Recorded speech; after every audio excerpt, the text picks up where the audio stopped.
ಇತಿಹಾಸವನ್ನು ನಾವು ಎರಡು ಮಹಾಶಕ್ತಿಗಳ ನಿರ್ಮಾಣ ಅಂತ ಕರಿತೀವಿ. ಒಂದು ಪರಿಸರ, ಇನ್ನೊಂದು ವ್ಯಕ್ತಿ. ಯಾವುದೇ ಕಾಲದಲ್ಲಾಗಲಿ, ಯಾವುದೇ ರಾಷ್ಟ್ರದಲ್ಲಾಗಲಿ ಅಥವಾ ಯಾವುದೇ ರಾಜ್ಯದಲ್ಲಾಗಲಿ ಅಥವಾ ನಾವು ಯಾವುದೇ ವಿಷಯ ತಿಳ್ಕೊಳ್ಳೋಕ್ಕಿಂತ ಮುಂಚೆ ಆ ವ್ಯಕ್ತಿ ಯಾವ ಥರ ಪರಿಸರದಲ್ಲಿ ಹುಟ್ಟಿ ಬೆಳೆದು ಬಂದ ಅಂತ ತಿಳ್ಕೊಳ್ಳೋದು ತುಂಬ ಇಂಪಾರ್ಟೆಂಟ್ ಆಗುತ್ತೆ. ಸೊ ಇಲ್ಲಿ ಪರಿಸರ ಅಂದರೆ ಅದು ಯಾವುದೇ ಜನಾಂಗ ಇರಬಹುದು ಅಥವಾ ಯಾವುದೇ ರಾಷ್ಟ್ರ ಇರಬಹುದು. ಇತಿಹಾಸ ಅಥವಾ ಪ್ರಾಚೀನ ಇತಿಹಾಸವನ್ನು ತಿಳ್ಕೊಳ್ಳೋಕ್ಕಿಂತ ಮುಂಚೆ ನಾವು ಆ ಭೌತಿಕ ಪರಿಸರ ಮತ್ತು ಭೌಗೋಳಿಕ ಅಂಶಗಳನ್ನು ತಿಳ್ಕೊಳ್ಳೋದು ತುಂಬ ಇಂಪಾರ್ಟೆಂಟ್ ಆಗುತ್ತೆ. ಜಿಯೋಗ್ರಫಿ ಆಫ್ ಇಂಡಿಯಾ, ನಾವಿವಾಗ ಪುರಾತನ ಇತಿಹಾಸವನ್ನು ತಿಳ್ಕೊಳ್ಬೇಕಂದ್ರೆ, ಭಾರತದ ಪುರಾತನ ಇತಿಹಾಸ ತಿಳ್ಕೊಳ್ಬೇಕಂದ್ರೆ ಆ ಕಾಲದಲ್ಲಿ ಯಾವ ಥರ ಇತ್ತು ನಮ್ಮ ಭೂಮಿಯ ನಕ್ಷೆ, ಯಾವ ಥರ ಲಕ್ಷಣಗಳಿತ್ತು ಅದನ್ನೆಲ್ಲ ತಿಳ್ಕೊಳ್ಳೋದು ತುಂಬ ಇಂಪಾರ್ಟೆಂಟ್ ಆಗುತ್ತೆ.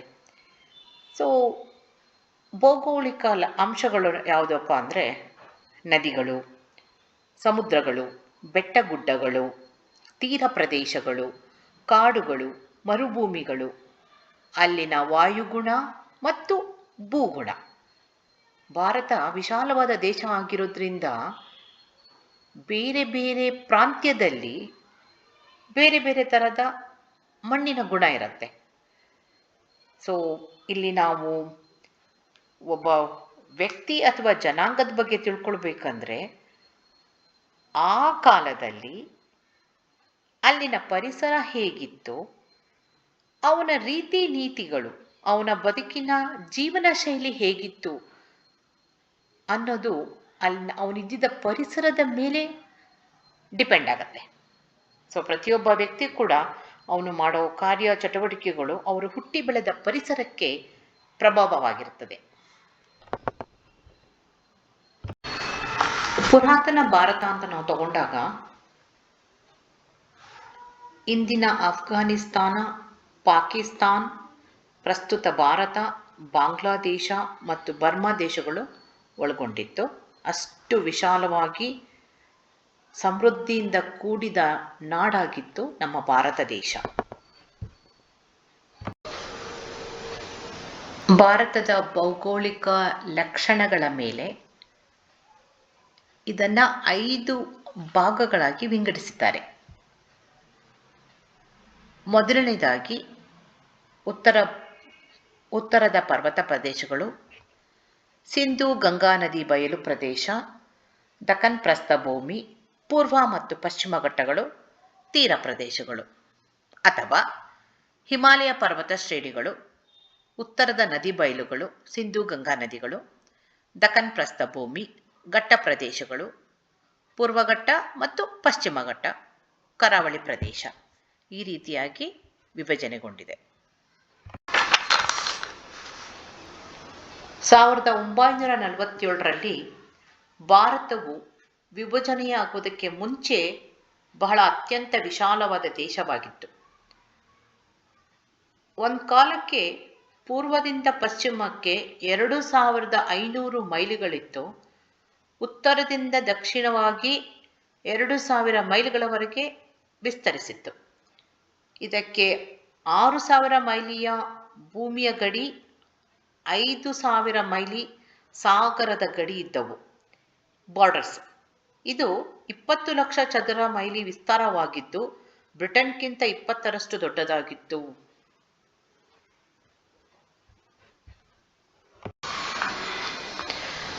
ದುಷ್ಯಂತ ಮತ್ತು ಶಕುಂತಲರ ಪುತ್ರ ಭರತ ಚಕ್ರವರ್ತಿಯು ಯುಗಾಂತರಗಳ ಕಾಲ ಈ ಭೂಭಾಗವನ್ನು ಆಳಿದ್ರಿಂದ ಭಾರತ ಅಂತ ಹೆಸರು ಬಂದಿರಬಹುದು ಅಂತ ಕೆಲವೊಬ್ರು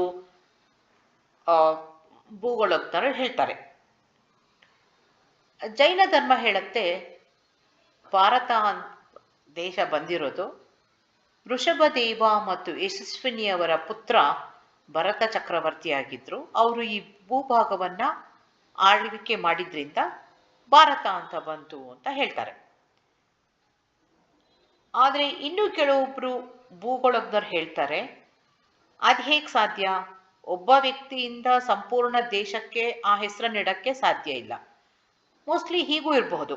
ರಾವಿ ಮತ್ತು ಬಿಯಾಸ್ ನದಿಗಳ ಪ್ರದೇಶದಲ್ಲಿ ಭರತ ಎಂಬ ಆರ್ಯಕುಲದ ಜನರು ವಾಸ ಮಾಡ್ತಾ ಇದ್ರು. ಅವರು ಬೇರೆ ಬೇರೆ ಶಾಖೆಗಳಲ್ಲಿ ಬೇರೆ ಬೇರೆ ಸಣ್ಣ ಸಣ್ಣ ಗ್ರೂಪ್ ಮಾಡಿಕೊಂಡು ಸುಮಾರು ಭಾರತದಲ್ಲಿ ಸುಮಾರು ಜಾಗಗಳಲ್ಲಿ ಅವರು ಹಬ್ಕೊಂಡಿದ್ರು. ಸೊ ಹಾಗಾಗಿ ಆ ವಿಶಾಲವಾದ ಭೂಭಾಗಕ್ಕೆ ಭಾರತ ಅಂತ ಬಂತು ಹೆಸರು ಅಂತ ಹೇಳ್ತಾರೆ.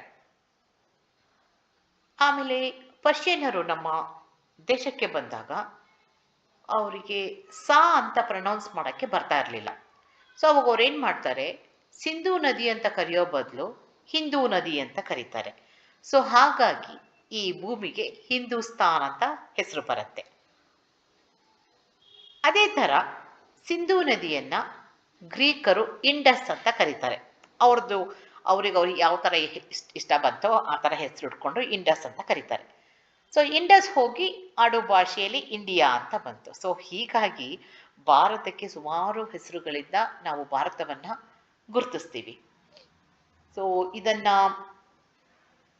ಸಪ್ತದ್ವೀಪಗಳಾಗಿರೋದ್ರಿಂದ ಜಂಬೂ ದ್ವೀಪ ಅಂತಲೂ ಕರೀತಾರೆ. ಪ್ರಾಚೀನ ಭಾರತದ ಪ್ರಾಚೀನ ಭೂಗೋಳಜ್ಞರು ಏನು ಹೇಳ್ತಾರೆ, ಪ್ರಪಂಚವನ್ನ 7 ದ್ವೀಪಗಳನ್ನಾಗಿ ಅವರು ವಿಂಗಡಣೆ ಮಾಡ್ತಾರೆ.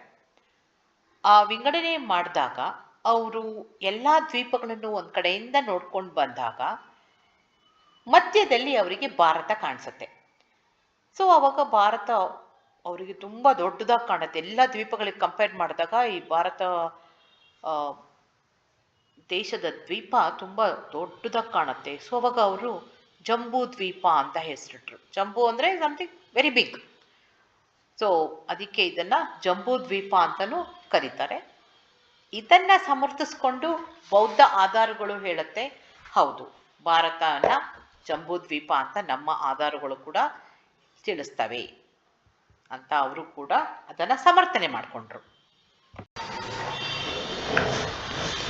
ರಿಚರ್ಡ್ ಹಕ್ಲುಡ್ ಹೇಳ್ತಾರೆ, ಭೂಗೋಳ ಮತ್ತು ಕಾಲಗಣನೆಗಳು ಇತಿಹಾಸದ 2 ಕಣ್ಣುಗಳಿದ್ದಂತೆ.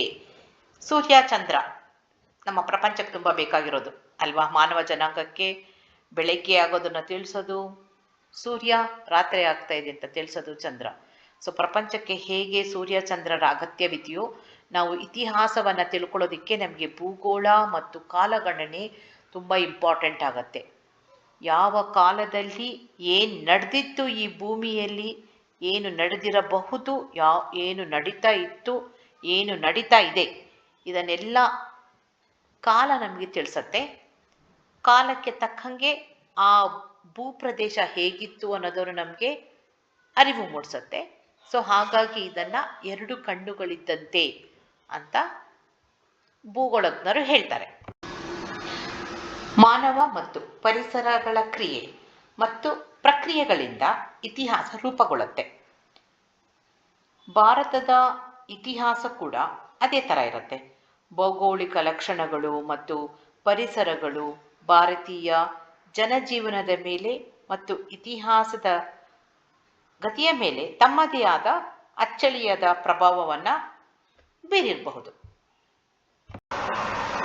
ಪ್ರತಿಯೊಬ್ಬ ಭೂಗೋಳ ತಜ್ಞರು ಕೂಡ ಒಂದು ವಿಷಯವನ್ನು ನಮಗೆ ತಿಳಿಸಕ್ಕೆ ಇಷ್ಟಪಡ್ತಾರೆ.